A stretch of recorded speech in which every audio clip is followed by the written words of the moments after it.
We still do 7 NUFC Matters show a week for free. But if you want to help support NUFC Matters, then there are a few ways of doing it. Hit the like button on each live broadcast and video. This helps the channel grow. Hit the subscribe button and select the all notifications bell so you don't miss a single show. If you want to help us financially, then you can join the channel using this button with the membership starting at $1.99 a month. Or you can drop us a donation in the chat using a super sticker. We're also looking for sponsors. If you'd like your brand advertised on the flyers for the show and featured during the ad break, then email John at nufcmatters.com to arrange today.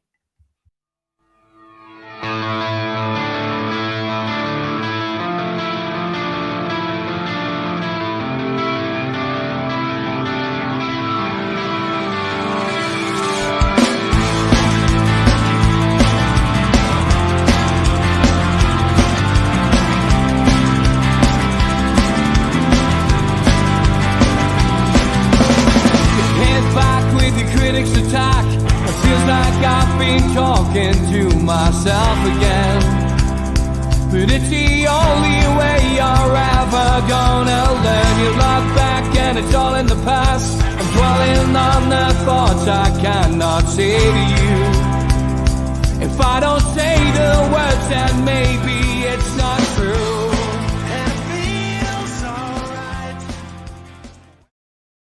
Good afternoon. Welcome to NUFC Matters Talk of the Toon from a sober Steve Wraith today. Thank you for tuning in to the fans forum last night. A lot of fun was had by all, Sid. Yeah, I mean, I've got my alcohol T-shirt on. It should have midweek offender on, shouldn't it? You know, I put it on as a tribute to your efforts last night. Or a school. What was it? School night offender? Maybe that was what we did. What an absolute classic. But yeah, thanks for everybody for tuning in and keeping us on the right path. Anyway, we got through the show. We didn't let anyone down, and I blame Stu Penman, who will probably be who would have been in mid-air by now. But yeah. Stu Penman, Steve Hasty, and red wine, never a combination. There's a few people saying that afternoon, everyone thought Steve would have been poorly after the state he was in. I've been out for a walk, Gary. Andrew says, "How's your head?" Was a funny show. Yeah, lots of people saying we should do it more often. I've seen the comments on the under the video where people sometimes leave comments if they don't watch live, saying it was absolutely hilarious. You should do this more often. So who knows? We might do it. We might do a show one day. Maybe Malverno Wine could sponsor the show.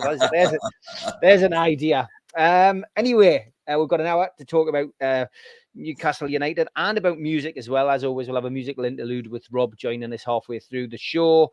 And let's just look back at the weekend first and foremost. I guess the inevitable cup exit, Sid. The lads are international duty now, calls for quite a few players, and the rest of them are off to warm weather train in Dubai. The temperatures in Newcastle today, 14 degrees. They could have warm weather trained at Benton, but maybe it hasn't got the same appeal. But yeah, I mean, it was inevitable. I think I was clutching at straws, hoping for a penalty shootout, but there's just a gulf in class between us and Manchester City. Giant straw, I think. I was in London. Yeah. I was at my best mate Ian's house and we were watching it down in his. I'd been out on Friday night, so it was a mad weekend because I saw Stiff Little Fingers on Friday at the City Hall with class, by the way. Yep. And then Saturday I went down to London, watched the match at Ian's, and then we went to see Robert Plant on Sunday. Wow. What was that like? Absolutely top notch. I seen him up here about 4 months ago. He's doing like Americana, blues, sort of stuff. The band are unbelievable, absolutely brilliant. Really, really cool band. They've got do great interpretations of like old sort of country songs, folk songs, Zeppelin songs, even as well. But they sort of also put like a Middle Eastern twist on it as well. The musicianship was unbelievable. Top notch gig at the London Palladium. And he was mentioning Bruce Forsyth because it was Sunday night at the London Palladium. So he's a good man, Robert Plant. He's good crack, really nice, comes across as a really nice guy. Yeah. He was talking about, quick anecdote before I talk about football. Last time I seen him was in Gateshead. And he was talking about playing the first ever Led Zeppelin gig, I believe was at the Mayfair. And he's saying, I remember we were playing here. And he said, we'd had quite a bit of drugs beforehand and all the rest of it. He was laughing about it. And he said he was on the stage at the Mayfair and looking down at the crowd. And then he looked down on the stage at the Mayfair and he saw the hole in the ground, and there's this eye staring up at him. Wow. Which is something you tend not to forget, I suppose. But he was top draw. Really great. What a great voice still at his age. Top voice. And very, very funny. Great stuff. Great gig anyway. Stuff. Yeah, Led Zeppelin, Robert Plant. Just top notch. So that was a lovely the band's called Saving Grace. They were just marvellous. But anyway, in between, Ian and I watched the football in his house. And it was really annoying because we tried to watch it in a pub down there, and they all had the bloody rugby on. So no Newcastle fans in Surbiton, so we ended up having to go and watch it in his house. And it was exactly as you expected, wasn't it? As a game, you just thought, well, you know, Newcastle played quite well. I'll tell you what, I'll take my hat up to Eddie Howe because he changed the formation. He did what I asked. Sorry, I said, please change the formation. Let's see something new, try something different, and he did. Granted, against the best team in the world, but he did try it, and we played quite well. We weren't terrible, but I got the impression that Man City didn't have to get out of second gear. I got the impression that they could have just upped it at any time if they had to. It was very comfortable, and I think what was most frustrating was when they scored the first and the second goals. Their crowd, it was just like, "Yep, well done." That was it. And it was like, no, there was no reaction. It was expected. It's the norm. It's not a big deal. I mean, they couldn't even sell out their ground. I mean, we were watching and looking at the empty seats and we're thinking, wow, against a big club like Newcastle and you can't sell out the ground. What the hell's going on? You know, I couldn't understand it. It was so very blasé for them, you know, it was just like no big deal. But to be fair, they didn't have to put any effort in really because they were just so much better as a team, you know, and that's not having to go at our boys. They're just up against better players. I mean, they've got some truly world-class players. As I say, Phil Foden's he's unbelievable, isn't he? He's got potential to be best player in the world at some point. And they're just top-notch player. I couldn't fault the effort either. I thought the team tried really hard. Unlucky goals, you know, people can dig out Dan Burn as much as they want, but the first goal is what could he do? Couldn't do anything about it. Stuck his leg out, ball hit him. You know, I thought the second one could have been handled better, but even then, I can't really blame them because we were going to get beat. It was a massive golfing class. It was just a massive golfing class, and so I can't really fault them. What I did like was the substitutions. I thought the game changed, and I thought we played really well. I thought we were equal when the substitutions came on. I thought what was really impressive was both Ian and I went, well, how Hall did this move. And we all went, whoa! And because we weren't expecting it, he did this weird little jink thing and went past his man really easily. And that was really impressive. He was really impressive. Elliot Anderson, I thought was fantastic. I thought he was really, really superb. Came on, really looked terrific. Looks very comfortable in the team now. So I would start him in the next game now, make him play 60 minutes and then take him off in terms of building up his fitness because he's got another 2 weeks. So I reckon he could handle 60 minutes. I thought, who else? I thought Miley came on, did really, really well. Longstaff did all right, actually, in the first half and then sort of vanished in the second half. But you know, there's nobody I'd really want to dig out and say they were terrible. I just thought it was just one of those things, you know. You're up against the best team in the world. So it's really sort of hard to sort of have a go. It's just a bit of a meh thing at the end of the game. That's the most disappointing thing. You finish the game and we was having a couple of beers and we just thought, yeah, all right, that was what we expected. We didn't expect anything else. There was no great hope going into the game. We were hoping we'd pull off a result. And ironically, I think if we'd won it, you have a real chance of winning the competition now. Because for me, there's nobody left in apart from Man City. You know, you can beat Man United. I mean, they pulled off a very good win against Liverpool, but they're comfortably beatable.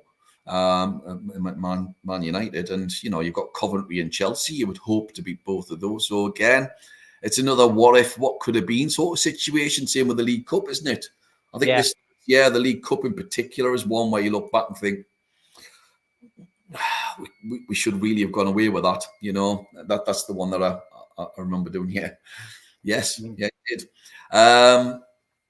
So yeah, No gripes, no complaints. There's nothing more I can really say about it, Steve. It's just what you expect, isn't it? What more do you want? I agree. I mean, I think the substitutions did change it, and I agree. I think the fact that he did go for a slightly different formation, well, it certainly surprised.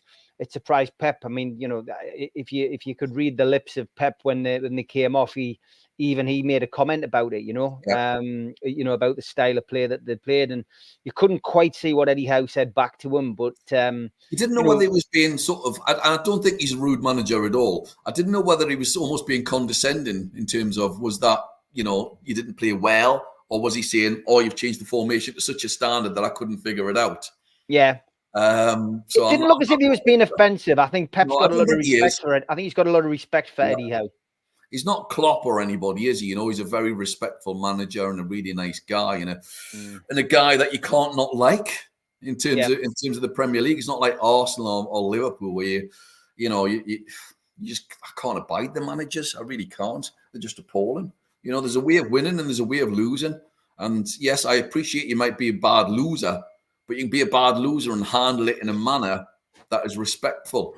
And you don't have to be a total moron. I was swear there about it, So it's an interesting point you made about Lewis Hall as well. I mean, he came on, he looked really, really good. He looked really good. And it, again, that just has you scratching your head as to why he hasn't featured more, especially when the injury list's been, as long as your arm. So, one would hope now that, he's going to have a full week of training in Dubai because, there's, unless was he one of the ones who was selected for the England? He was, wasn't he? He is, yes, him and Miley for the under-20s, I think. So he is going to be training anyway. He's going to be he is going to be training and getting some more experience, but you would think maybe now with these league games, 10 league games to go, 10 cup finals if you want, that he might get more of a look in. Might he not though fit under the same category? And I forgot the lad's name, Lewis as well, isn't it? The fullback that we've still got on our books at Watford. Jamal Lewis, who looked really good in 4 games under Howe, and then that was it. He got injured. Is he not under the same category possibly where he looks really good going forward in a formation where you've got 3 centre halves and he's a wing back, but maybe he may struggle in a formation where he's a full back. So that might be an issue, and that might be something Eddie Howe's been working on with him separately to get him up to speed. And of course, what people forget, I think he's only about 6 months older than Lewis Miley. He's just a kid. He's still just a kid. So his time will come. But he looked really, really good. He looked really, really good, and I would probably be throwing him in. But then Target's fit now as well, and I'm not a massive Target fan, to be fair. He's really, at times, he's come across really slow. But again, he's another one who can be.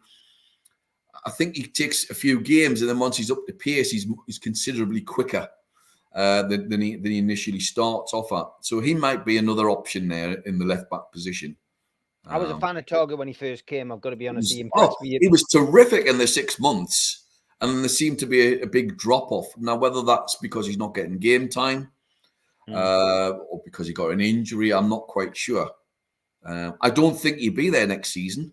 No, but apparently he's on big wages. But who do you believe about these sort of things? But so he might be one that gets shuffled off or put on loan or whatever. But I'd be very surprised if he's there next year, because I think they'll go for a full-time left back in the summer. What did you make of Botman going off? I mean, he hasn't looked right, has he, for the last few weeks? No, and we've mentioned that his form's just went like that. And I've mentioned for weeks on end now the injury situation and how long it takes to come back from a knee injury. And he didn't look right. Is he better than Byrne? Yes, I think so. I think he is, Alan. I think he's better than Byrne. So will he get an operation? That's the question, isn't it? We don't know. It might do him the world of good. Unfortunately for us, if it's an operation, he might be out for 6 months. And we're going to have to suck it up. And we're going to have to buy another centre half in the summer. I think there's no doubt about it. Yeah. And I've done about it. I want to see somebody with pace. I want to see a pace merchant. So, and I want to see that person play all the time and somebody to pair up with that person. Sorry, I think the big disappointment. I think the big disappointment for me was the press conference on Friday when we heard that Nick Pope wasn't going to be back until the end of April. I found that a bit of a shock because there had been a conference where he'd said he was expecting Pope to be back in March, but he wouldn't put a date on it. But then here he wouldn't be back till the end of April. Well, I mean, it's almost like his season over. It is, and let's be honest though. There is no worse injury in football as a goalkeeper than the shoulder injury. It's like being a boxer and breaking your hand. You're never going to be the same. You know, if you punch, you're never going to be able to punch the same with the same ferocity and all the rest of it because your hand, it's going to be brittle. There's always going to be that possibility it's going to go. So I just. He won't be the same. I'll be amazed he's the same. That's twice now his shoulder's gone. He's going to play with that thought in his head that his shoulder may go at any point. Yeah. With Stephen Taylor, wasn't it? Whose shoulder kept going for a number of games. Yeah, a couple of times he lost. We lost him through that, didn't we? Yeah. So it does, and obviously Jacob Murphy's another one, of course. But as a goalkeeper, there's no position that's worse. There's no position that's worse for it. And again. I mean, I was talking to my mate the other day, and he's going, you can't replace the whole team, man. And he's right, obviously. But I was saying we need a keeper. We definitely need a keeper upgrade as well in the summer. Probably 5 players and then a few young'uns. It would be what I would be looking at because I don't think they will do a mass, even though it probably needs a mass overhaul. I don't think they can financially do it, even though I keep saying I think they'll spend 250 million plus in the summer, which I'm convinced they will. That still probably doesn't get you more than 5 top players. So, but a keeper will be one of them. Yeah, you would imagine so. Johnny Green says, hey, hadn't Pope had 2 surgeries in just over 6 months? Yeah, I just worried that he may have had a setback, Johnny. We didn't hear that from Eddie, but, you know, from March to suddenly the end of April, it sounds as if something has happened or they're just being cautious and they want to get it right. But, yeah, I agree with you, Sid. You know, it's such an awful situation and a bad injury for somebody like that. If it's right, Wilson wants to be away. Surely we've got to sign 2 strikers. Yeah, Stephen, there's lots to sort out in the summer. You know, there's lots of positions need to be strengthened. And Gary says, I agree, said same shoulder twice. It'll always be on his mind. And it's possible he'll look to protect it. Yeah, I mean, you know, it's the same shoulder. 100% it's the same shoulder that he did when he was at Burnley. Yeah, and subconsciously it's just there. You don't even know you're doing it. Sometimes you don't even know you're doing it. It's like if I play golf, and sometimes when you have an injury, you don't even know you're protecting something, and then you play within yourself, and it'll be the same. It'll be the same as a goalkeeper. You know, he might not even know he's doing it, and yet play within himself, and maybe he's not do something or save something that he could possibly have done. So yeah, left back. Right, yeah. What do you make of what Alan says there? 5 positions need addressed: left back, centre half, midfielder, striker, goalkeeper. It is a lot. And I'm going to say right winger as well. So yeah, definitely right wing who could play as a forward. I think is probably what they'll do. Definitely get a left back. Definitely get a goalkeeper. Definitely centre half. Definitely a midfielder. But I think they'll sell 1, maybe 2 in the summer. Yeah, I think they'll sell. I think one of them will go. I think it might be Bruno. It might be Sean. It might be both. So, well, they tried to get rid of Miggy in January, didn't they? Do you think they'll try and push for an exit again? I mean, I think I think ultimately that's the reason why I haven't seen the best of Miggy since January, because he was surplus to requirements. How do you feel when you're at a club, you think everything's going great, and then in January the club tried to sell you to Saudi for 30 million, and the only reason that you're there is because you didn't want to go to Saudi and you've stayed? So he must think that his exit's inevitable, and the rumors around Trippier still won't go away. The fact that deal was almost done in January, could have been done in January, I guess. You know, rumors that he could still go in the summer. There's 2 big players that need to be replaced. Yeah, I agree, absolutely agree. 3 if you include Wilson, and I mean, I think Miggy will go back by the and again, according to the papers, that's the guy, Madashik, goalkeeper. According to the papers, it's Miggy's going to go back to Atlanta. Is the rumor, isn't it?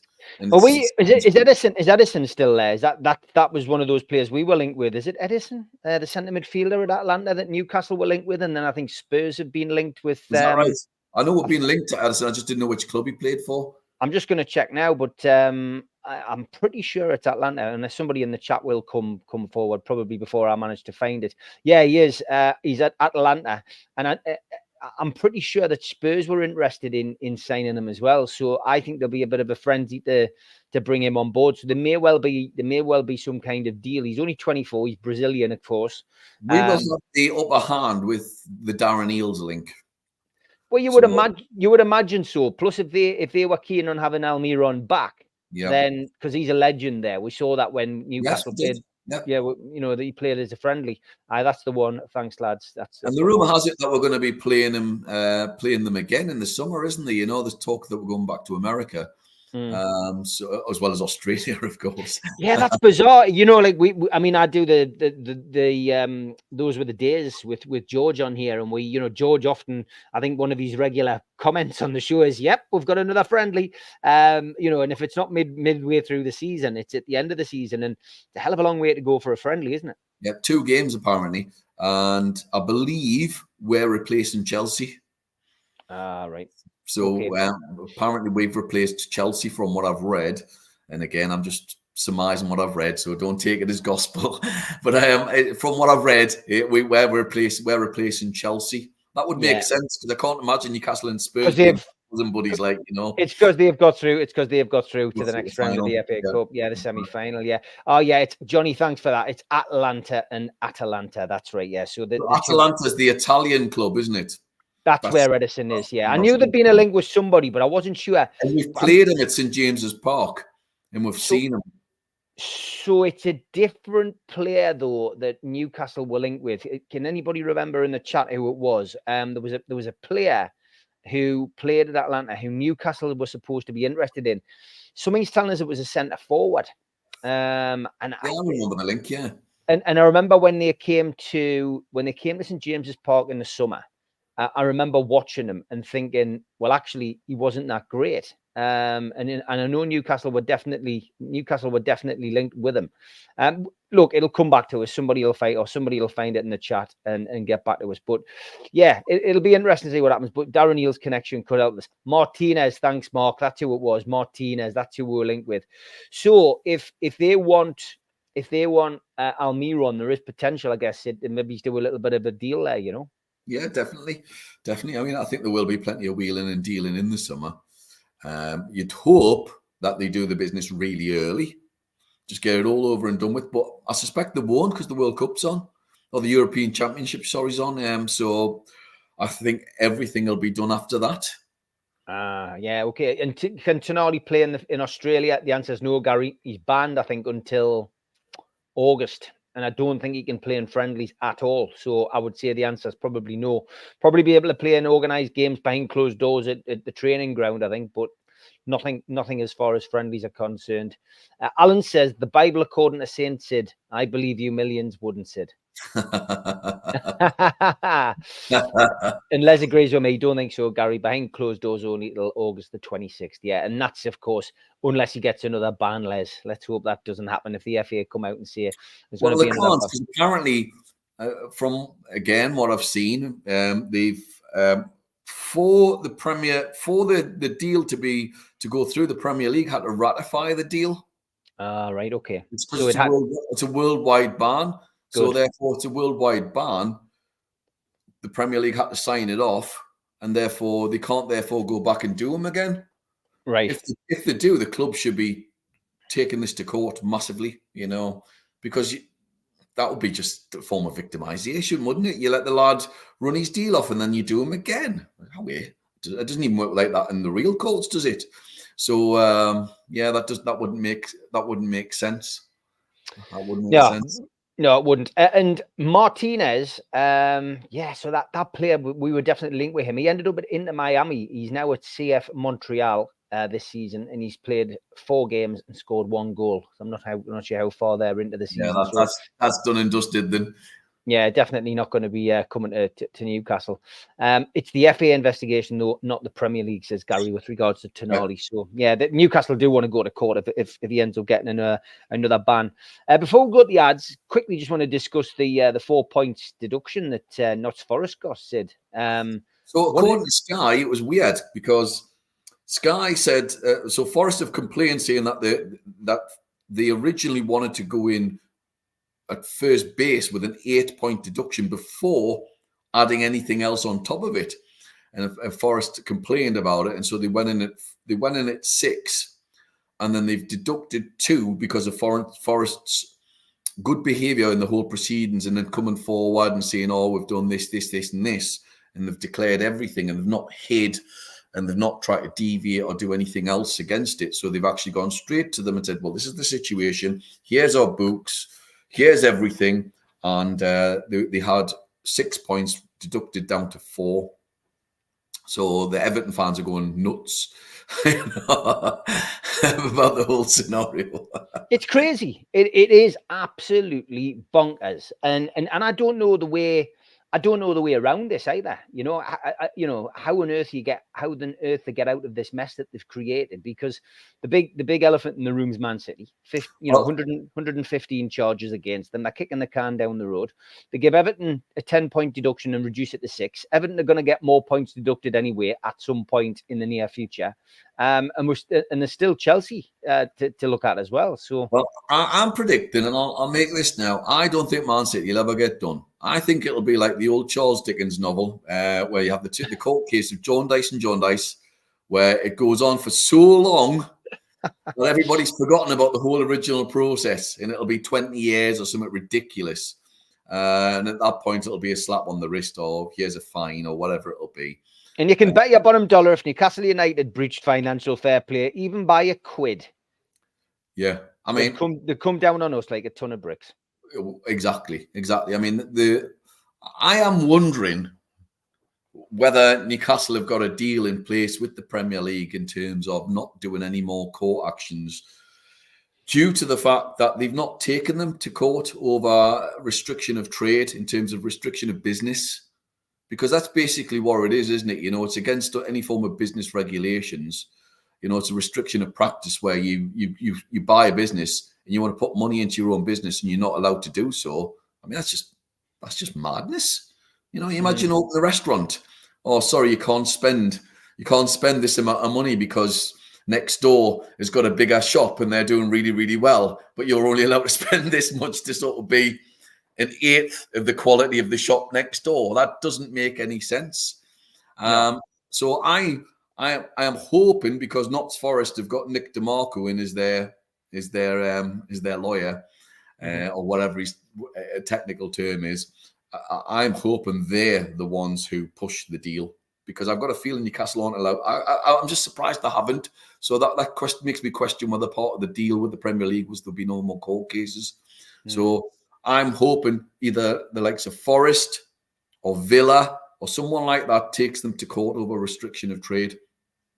And it's going to take somebody to do that. Yeah, it is. And once somebody does that, that's when the worm will turn. That's when everything collapses. That's when everything collapses and everything changes. You know, and as I've said before, I don't want Newcastle to suddenly go out and buy the league and spend like £2 billion every single year, you know, and make it really boring. You know, the other option is put a spending cap on teams. Yeah. You know, and then everybody's got an equal opportunity to spend the same amount, and therefore you're allowing clubs who've got some ambition, who've got money, because Villa have got loads of money. They're as rich as Man City, to say, I don't know, you've got £1 billion you can spend every year, providing you don't go into debt. Then that's absolutely fine. If you're prepared to do that, then that's up to you. Let's not just, you know, but you don't want it to go down the route of just who's, and it's always been a case most times as who's the richest wins the league. You know, you can go back to the 70s and 80s where Liverpool were the richest. The 90s, Man United were the richest, and they'll say, "Oh, well, we didn't do this, that, and the other." And then you look at the data according to recent figures, and Ferguson spent more than Guardiola and all the rest of it in terms of inflationary prices. Yeah. So it's all about who's got. I mean, Blackburn would never have won the league without more cash. You know, all that sort of thing. There's only Leicester in recent years, and then before that, Notts Forest. And Derby County under Clough again as well, who've won the title without really having more cash than anybody else. The big worry is the gulfing class between the Premier League and the Championship, though, now. And because of the massive. Because the parachute payments are still 30 million, and I think you only get that for 3 years, you're talking £90 million parachute payments. But then, you know, getting into the Premier League now, it literally is a case of the top three that come up tend to be the bottom three that come back down. And that's not never been bigger, Steve, because I remember the first time we came up under Keegan, we came third that year. And then the following year, Forest came third. And then I think Ipswich a few years later were in the top 5. That wouldn't happen now. That would never happen now. And I don't see anywhere around it. I don't see anywhere around it. It's the same teams now, almost a little group of about 10 teams. And we were one of them until recently, who would go up and down, you know. So you've got your likes of Southampton, Leeds, Leicester, Bournemouth, Wolverhampton, although they're doing well this year. You know, you've got Luton. You've got all of that little group of teams, about 10 teams, who look like they're going up and down. Fortunately, Sunderland aren't one of them, so there is some sort of bonus. We'll have to go to the ads. Gary says, Steve, go on. Steve said, do you think Newcastle are playing a long game here, making friends, issuing statements like Eagles did? Yeah, there's no doubt about it. They're definitely on a charm offensive, Gary, is what I would say. Okay, we are halfway through the show. Time for the ads. A big thanks to all our sponsors, Skips and Bins. Go to their website, skipsandbins.com. Email inquiries at skipsandbins.com or telephone 0800 25 45 25 3. Easy contract free and pay as you go waste collection. Thanks to Mr. Vicky's Sauces, handmade in Cumbria. Go to their website, mrvickies.co.uk. Email info@mrvickies.co.uk or telephone 01768 210 102. Thanks to United Group Travel. Go to their website, unitedgrouptravel.com. Email info@unitedgrouptravel.com or phone 01670 632 460 or mobile 0791 666 4174. They're a local company from Morpeth and there are no strangers on our tours, just friends you haven't met yet. Big thanks to Media Arts for all the help with the video side of things. And if you want to subscribe to the channel, hit the subscribe button under the video. Click the thumb up to like the video and click share to share to your social media. If you want to help the channel financially, you can pay a one-off £25 fee. You get a cup, a scarf, a pen and a membership card and entry into the NUFC Matters monthly draw. Email john@nufcmatters.com for more details, or if you've got a smartphone, scan the QR code now and it takes you straight to the membership pack. We also support the food bank on this channel. Go to nufcfansfoodbank.co.uk and you'll find the Matchday bucket. You can make a donation virtually today. You can also find us on iTunes, Spotify and other podcast providers. We also do events during the year. NUFC Matters Live will be at the O2 City Hall on Friday the 2nd of August for an evening with Rob Lee, one night in Antwerp. Tickets start at £15 and you can get them from ticketmaster.co.uk. An evening with the entertainers takes place on Friday the 24th of January 2025 at the Tyne Theatre and Opera House in Newcastle. Telephone 0844 249 1000 or visit the website tynetheatreandoperahouse.uk to buy tickets today. You can also catch me on the North East Footy Breakfast Show live on Toon Radio weekdays 7 till 9 a.m. on DAB, smart speakers and the toonuk.com.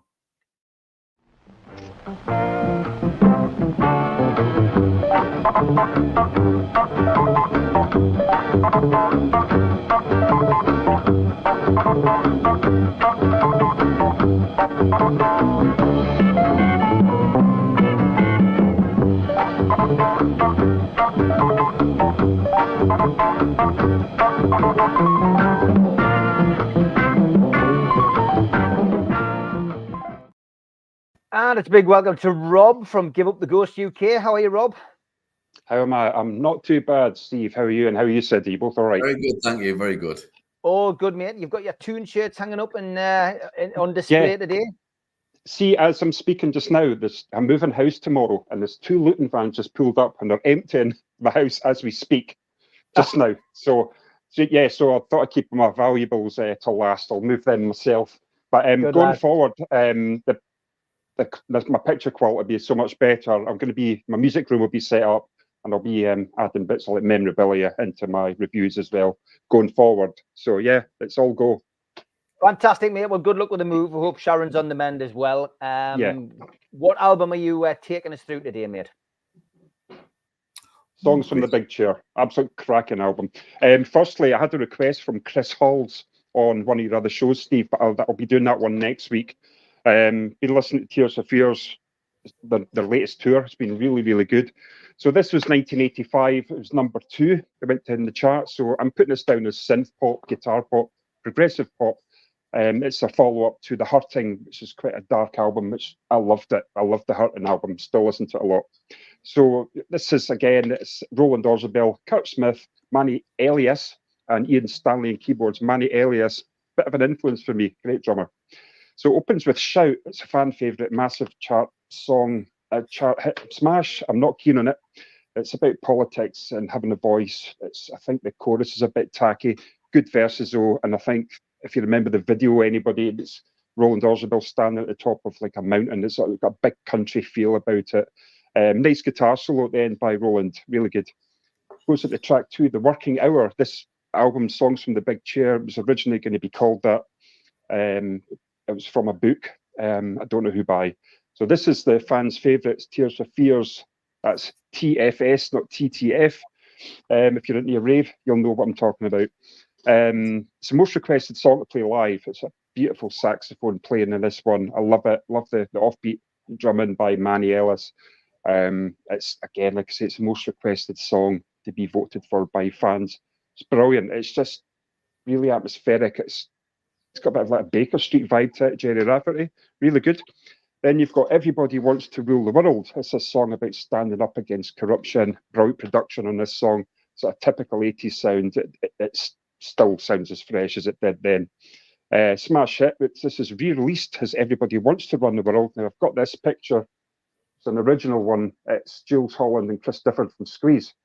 When there was Everyone Wants to Run the World. I think it was there was a lot of spin-offs out of Live Aid.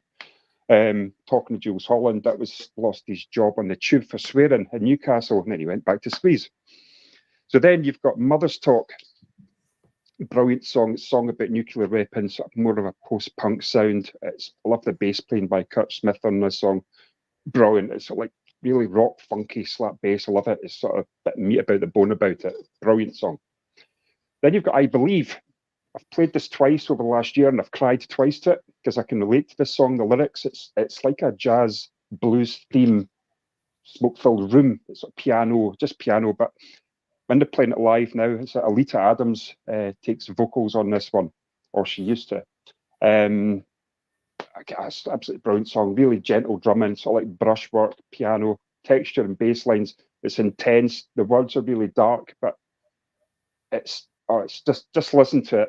I honestly just put it on your TV, put the lyrics on it. It's amazing. It's a little journey through life. And you've got a song Broken, this top drawer song, brilliant, massive big guitar sound on this. Again, Kurt Smith's bass playing is sublime. Really love this song. Roland delivers the guitar parts on this perfectly. It's a 10 out of 10 for me. Broken, it's brilliant. I love it. You got Head Over Heels. I was watching the video to this with Sharon earlier on. It's quite fun. It's about, Roland goes up in this library, puts his books back. He's got a crush on the librarian, and there's monkeys in it. It's like an old PG Tips advert in a way, sort of tongue in cheek. Really good though. Love the keyboard, Ian Stanley on this one. It's a song that you can't get out your head in a good way. It's a very similar tempo to Broken. Then after that, you've got Broken Live. This throws me. It's just like a live sort of reprise of it. It's a bit confusing, unusual. I don't know why they've done it. It's just like the end part of a live version of Broken. It's just strange. Then it cuts out. Then you've got the final song is called Listen. It's got piano. It's a nice piano, and it's a sleepy, messy song. It's got lead vocals by Kurt Smith on this one. It's more of an ambient track. I think it's sort of, it's like a Brian Eno sort of influence song. I don't mind it. It's good for the imagination. It's one of those ones, just sit and chill out. It's a nice ending to the album. So that's a review on it, but I mean, I could go on about it for hours. It's a cracking album, and they've obviously, sorted the differences out. They've moved on. Roland had solo album, I think early 90s, can't remember what it was called. And Kurt Smith had a solo album, but they're back together now. They're sounding brilliant, really, really good. Absolutely top drawer musicians. Again, Manny Elias. There was a lot of session musicians on this album, too many to mention, but I mean, I've had that. I remember buying it from Woolworths when it came out. That's getting a 9 out of 10 for me. It's absolutely brilliant album. It's outlived Woolworths, that's for certain. And as always, you've provided us with an album you didn't want to review. Yeah. Thank you for this one. Pepe Dyson and the Restraining Orders, Briefcase Boner Blues. Is that a real album? Well, I'm going to Google it. I'm going to see whether there's any tracks available. Sid, as always, we'll give you an opportunity to. The Tears for Fears albums are excellent. The first two are brilliant. Chris Hughes produced it as well, and he was the drummer of Adam and the Ants. And unluckily for him, he's married to Amanda Holden, but you cannot win it all. Great albums, terrific. So my album, as it would have been 65 today, is the Specials debut album, which is one of the greatest albums of all time. It really is unbelievable. It's a proper game changer on an album. Came out on the 19th of October, 1979, the same day as Madness's One Step Beyond album. So two amazing albums on the same day, both basically sort of ska-type albums, of course. Obviously, we know about the two. I'll keep this very quick because I'm doing a proper video on this on Friday. The two-tone movement, as we all know about, was the sort of next big blast after punk rock, which really sort of kicked off properly in 79. Elvis Costello produced it, and he produced it in a manner where he said he didn't want to get a proper producer to do it, so he did it live because he wanted to capture that live spirit, which he absolutely does. So it's an album of something like 7 original songs and 7 covers. There's a lot of covers on the album, which people don't realise, but they do them brilliantly and basically turn them into their own songs, don't they? It's a mix of sort of punk and ska, and it's got a political message, talks about the government of the day and the bleak landscape of the late 70s, early 80s. That idea of multiracial solidarity, which is just great, talking about their everyday life relationships, the harassment of the police, the harassment of right-wing groups. It's just absolutely magnificent. The songs, we all know, just top draw. It starts off with Message to You, Rudy, which was originally a Dandy Livingston song. Feature Enrico Rodriguez on trombone, and he plays it again on this. And I once had the good pleasure of talking to him for about 15 minutes walking down Grey Street with him. What a top man he was. What a lovely, lovely man. You've got other big songs like Do the Dog, which is the Rufus Thomas song. He wrote The Funky Chicken as well. We've got some other great songs on there, loads of great songs. Doesn't Make It All Right, the anti-racist song. And again, Stiff Little Fingers do a great version of that, which they did the other night as well, which is tremendous. Great cover version of Monkey Man. Stupid Marriage is great. Too Much Too Young is probably the weakest track on the album for me in terms of the fact that the live version is infinitely better and was the #1 hit single. So it's a much slower version on the album. But it's a 10 out of 10 album. It's absolutely amazing, a proper game changer. And folks, there's a documentary tonight on Sky Arts about the Specials and Terry Hall, so watch it. And a week on Friday, BBC 4 has a Specials night. Oh, wow. So that'll be absolutely fantastic. A week on Friday, so that'll be tremendous. So yeah, just one of the greatest bands and one of the most important bands of all time for me, without a shadow of a doubt.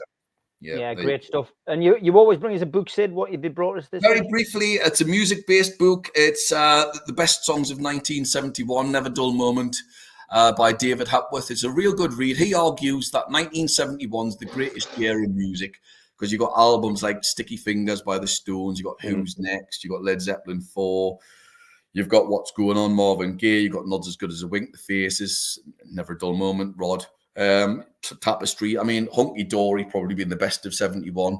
So it's an incredible, it's incredible year. It's certainly up there as one of the best years in music, and it's all down to personal choices, isn't it? Because I would argue that 73 is better, and I would certainly argue that 79 and 80 are better. They're probably my 2 favourite years. But again, that maybe just comes down to my age. But 71 is an exceptional year. So it's a great read. It's very interesting. quite a compelling argument that he puts forward. But again, I think it's age-based, and it's all just down to how old you are. You'll have others who'll say, 1989, and others will say, 19 such and such, you know. So it's all down to your age, I suspect. But yeah, great book, good read. Great stuff. As always, thanks for joining us, Rob, and look forward to your album review next week. Take care, mate, and good luck with the move. Great album. Thank you. Cheers, Sid. Cheers, Take care. Good stuff. And Songs from the Attic 1977 is where you can find Sid's podcast. Give it a subscribe on YouTube today. What have you got coming up this week, mate? So I've just done the Iggy Pop one. I didn't realise I did an update on my bloody laptop, and it must have knocked my volume right down, so my volume's a bit low on it. So I just did the Lust for Life review properly last week. I'm doing them all in like a 10-minute little blasts, those one. And I'm doing the specials one, and I'm doing Ziggy Stardust. I've got a signed copy of Ziggy Stardust, actually, which I'm going to put on. But we're doing Talking Heads this weekend as well, like a proper album show. That'll be about an hour and a half, I suspect. And then we're doing the Ramones and then the Who. So that should be good. Fantastic. Great stuff. Okay, you wanted to chat a little bit about Mark Douglas' article that you read in the Daily Mirror. Tell us a bit about that. So he's basically came out, and it was on Twitter last night as well as an article where he's stating that the club are proposing, or it looks like the proposal is going to be for a medium-term development of St James's Park, where they'll extend the rest of the ground by the looks of it, and probably not the East Stand for now until after the 2028 championships, and then they'll review the situation, which basically says to me that I suspect they'll build a new stadium. Well, and he basically likens it to what they've done to the training ground, where they spent enough money to upgrade it, do it up, make it sort of to this Premier League standard, and we know they will build the top-notch, best training ground in the world in the next 10 years, and I suspect that's what they'll do with regards to the ground as well. But for now, it'll be an upgrade on the stadium. But that will lead to the idea of how much more can you get in, and we've seen the plans where they build up the corners of the Gallagher's, and maybe build up the next level as well. What are you going to do about an extra 8,000? But I keep saying it. I'm convinced there'll be no season tickets. In my opinion, I'll be surprised. If they give out season tickets rather than just match day games for people to buy, because that'll allow more people to have a chance to go. But also, it can probably double the amount of money they can get. Yeah. And also, probably corporate, if I'm being honest. I know people don't want to hear it, but I suspect that's what it'll be. You know, yeah.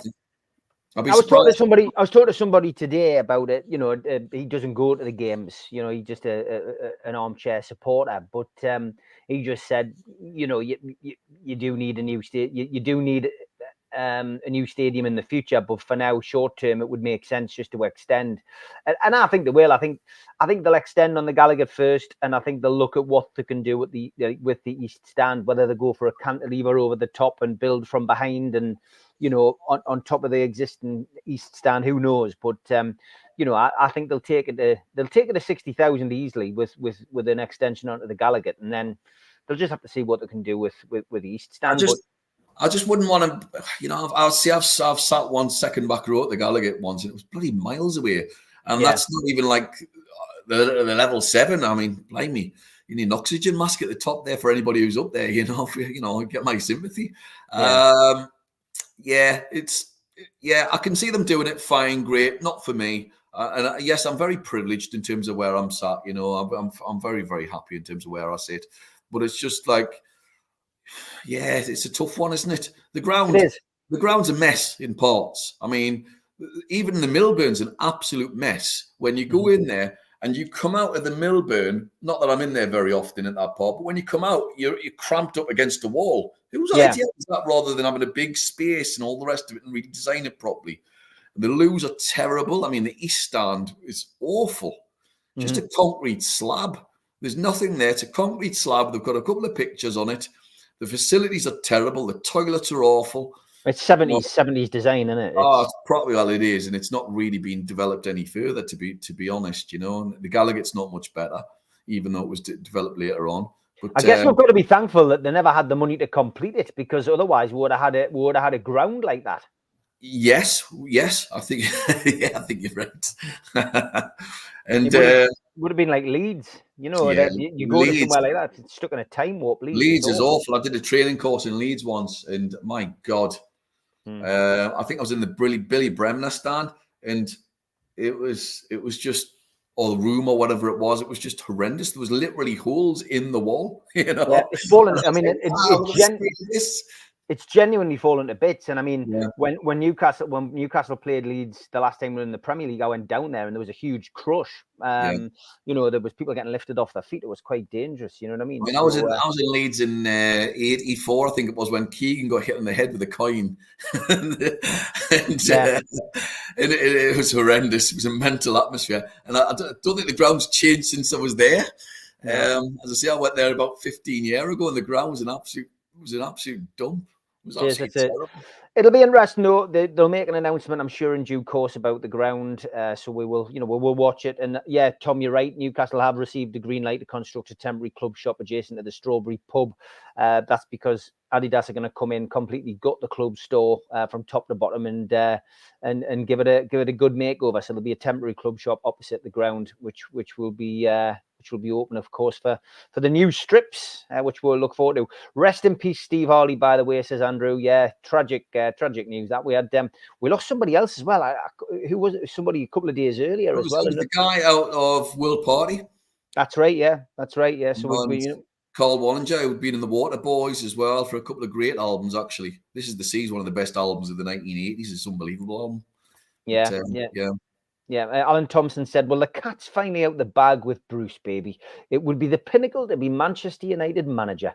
He's never been a Newcastle fan. No Newcastle fan would ever say that after he'd been Newcastle manager. Absolutely. Alan, we've always known he was a Manchester United fan. He's never ever said he's a Newcastle fan, by the way. It's a media fable that. His mum and dad were big Newcastle fans. And if you listen to every interview he does, he's always said, my parents were Newcastle fans. So they would have liked to have seen him manage Newcastle, but he's always been Man U through and through. There's no doubt about it. Worst manager in my lifetime in terms of going to the match. I mean, we've had some bad ones. We've had some shockers. Yes, I'm going to the England match. I'm going to the England game.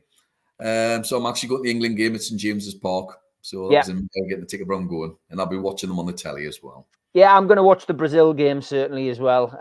It'll be interesting, really, just for Bruno. I would imagine Bruno will be fit and ready to go in that game. Imagine him up against Anthony Gordon. I know. Because if you're Gordon, all you need to do is run past him, because Bruno ain't going to catch you. Yeah. So, he might get a yellow card in that game anyway. Just he must be desperate. That'll be an interesting game. God, Kevin, we can't go back to the. He says we should have toilets like the ones on the old Gallagher. Come on! I was just talking about that the other day. We were in some venue. Ian and I were in some venue, and we were talking about the smell of the toilets. And I said it's not quite as bad as the Gallagher loos, but there you have it. They were rank. We used to walk in there, didn't we? Like as kids, and I mean, we knew we used to see each other back in the day, and it was the only ground that I knew that had trees in it. Like there was trees and shrubs in the Gallagher end, and they were like, and then you would go to the toilet, and there's a photo that keeps doing the rounds, every now and then. It had no roof, and literally you were weeing against the wall. And I read the comments. Someone says I can still smell it, and he's probably right. Well, that's for those who decided to go to the toilet. Some people used to they would lag down your leg, didn't they? I mean, it was absolutely. You'd walk in and it was literally your feet were covered in it. It was on it. You couldn't buy new trainers and come out with them clean if you went to the toilet. You had to try and nip it. But of course, as a kid, we all used to go in at 1:30 as well. You know, would be there. Yes, that's right, we did. We used to queue in. And some giant would stand in front of you, be like 1 minute to 3. You know, you got a great view, and some big flipping enormous bloke will be standing in front of you. Well, that's why back in the day I ended up standing in the scoreboard rather than the corner. I progressed to the corner when I got older and bigger. But when I was small, I used to go into the scoreboard, and I used to stand down there with a guy called Eric, who had a stutter and a radio. And he always used to wear the same cap and muffler no matter what the weather. And he had the radio on, so he used to give us the halftime scores. And then there was a big lad there called John, who was he's like always like a bit of like a bit of aggro kind of thing. But he wasn't a fighter, but he was like one of these who pretended he liked to have a fight. Yeah. So he was like always hanging himself around, and he'd jump a hole and grab a holdie and jump up and down when Newcastle scored. But in some of the grainy footage from those years, I can just about see Eric. So I know somewhere I'm down there. And there's one when I progressed to the corner. I used to always stand where the couple of rows down from where the hot dog van used to be in the corner. Yes. And I've got like a red jumper on, and I had black spiky hair at the time. And it's the day that Mirandina scores against Liverpool. Yeah. In the Frank Pingle scored, I think Mirandina scored, and it was chucking it down, and I can just see myself there jumping up and down. So it's brilliant, man, absolutely fantastic. I started off in the Leazer's end, and then that was the first. First game was in the Gallagher, but then we were in the Leazers for quite a while. Then we came to the Gallagher, and then I started going in the paddocks. So I'd start in the A wing. And then the E wing, I think, was called as well. I remember the game where we beat Brighton, 3-1, and Beardsley scored that good chip over Joe Corrigan, and I was literally parallel to him in the A wing against Brighton 3-1, and I was directly in line with him, although through a blooming fence, which is disgraceful when you look at it now. I was literally up against the bloody fence like that, watching the goal as he chips Joe Corrigan. It's terrible when you look back at the way we were treated as fans. Absolutely appalling. My mate had his fingers through the barriers one day. It was the day that we played Manchester United at home. I think we won 2-1, and I'm pretty sure Paul Goddard scored, and maybe Peter Beardsley. Yeah, not mentioned enough Goddard, is he? Good player. Sarge, he was top class. But in the warm up, my mate had his hands. John Bickerton had his hands through the fence, and Beardsley took a shot and didn't often miss in the warm up. And he hit me mate's hands. Oh my God, the ball was proper full-on Minerva ball against his hands, wrapped against the fence. He never did that again. He never did that again. Absolutely hilarious. Breathing in the bog fumes built up my immune system, though, proven because I've never had COVID. Yeah, I could probably suspect that would be the case. And the best centre forward for Kevin was George Riley, Rambo Riley. Dear Mavis. Terrible. He was a big unit, but he did have that. It was that back-to-back games. I remember when he scored a goal he scored the winner, I think, against West Brom, and then we played Oxford the same week, and I think we won 1-0 and we won 4-2 or something like that. And Rambo scored in both those home games. Amazing, yeah. Can anyone remember the lad with one arm or one? I would presume you mean one arm instead of one army. I remember the guy who used to do the Red Indian chant in the East Stand. Yeah, that was in the Gallagher. Was it the East Stand? Was it? It was we were in the Gallagher at the time. You'd hear it over the other side. Yeah. And the guy who used to wear the big long white coat and stand in the Gallagher to lead the songs. I remember that. He had one arm and he was always fighting in away matches. Kevin, it rings a bell, that mate. It does ring a bell. But there's quite a few people who used to fight at away games, mate. Back in our day, anyway. That is the end of the show. And we don't have a game to predict this weekend. I'm predicting we'll win this weekend. I'm going for 3-0. I'll predict we don't get beat. Well, let's hope, Anthony. Let's just hope that the lads who are on international duty this week don't get injured. That's the big one, isn't it? Yeah. Mark Bayer says the Indian chant guy still goes to the match. He was on Radio Newcastle for an interview recently. I'll have to look that up. Wow. Don't forget Tony Cunningham, says Tim. He's a solicitor now, isn't he? He's something like a lawyer or a solicitor or something, Tony Cunningham. Yeah. I keep in touch with one or two of them. I keep in touch with Budgie, John Burridge. I keep in touch with Benny Christiansen. He was a good player, wasn't he? He was a really good player, Benny Christiansen. He used to run like forwards. Do you remember? He was like that. He had such a weird running style. His head got there before anything else. He had little legs. Good player though. Fantastic, man. We'll have to do. Well, this is what the summer will be full of. Sid, reminiscing about some of those days. But have a good day today, mate. Yes. Whatever you're doing. Or John Truick, forgotten man. Great tash. Yeah, great hair. Yeah, he looked like he could have been in the Liverpool team, didn't he? The tash and the curly perm. And Bobby Shinton, worst forward. Yeah, we'll have it. We'll do a few shows over the summer, and we'll have a little reminisce about some of these players. That'll be good crack. All right, mate. Have a good day. Right, see you next week. See you next week, man. Look after yourself. Bye bye. I'll be back tomorrow, guys. Wednesday night, 6 o'clock. Geordie's here. Geordie's there.